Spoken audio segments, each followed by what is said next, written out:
चलिए एक प्यारा सा हम लोग शिव जी का गीत सुना रहे हैं, कैसे लगेगा कमेंट बॉक्स में बताइएगा। चलिए।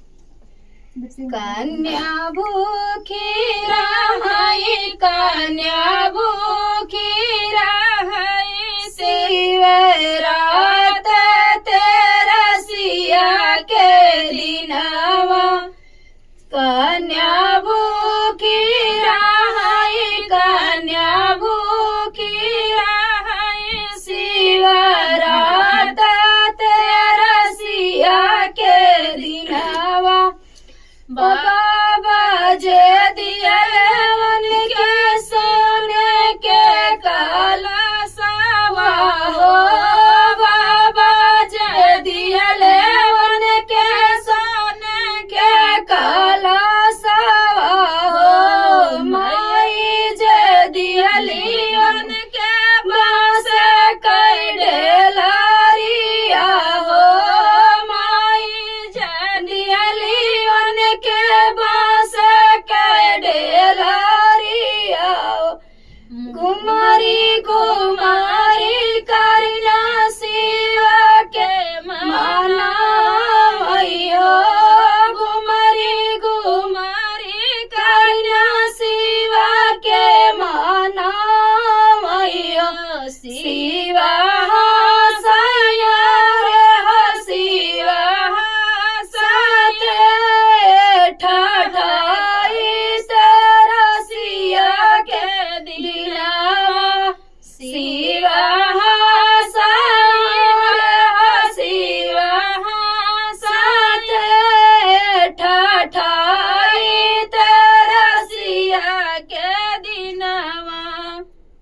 ससुरे में जवन मगन तू मागो मोरी करना हो, जवन मगन तू मागो मोरी करना हो। भलाऊ है हारे हो, भलाऊ है मगन हम देवै तेरा सिया के दिनवा।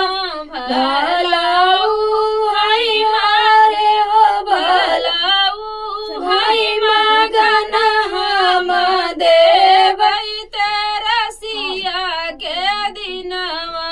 ससुरे में मांगी करिना सातै पाँच देवरा हो, करिना ससुरे में मांगी करिना सातै पाँच देवरा हो।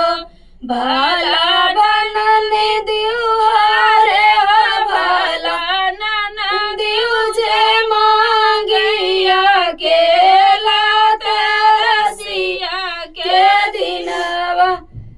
भला नन दिया रे हो, भला नन दियो जे मांगिया केला तेरा सिया के दिनवा।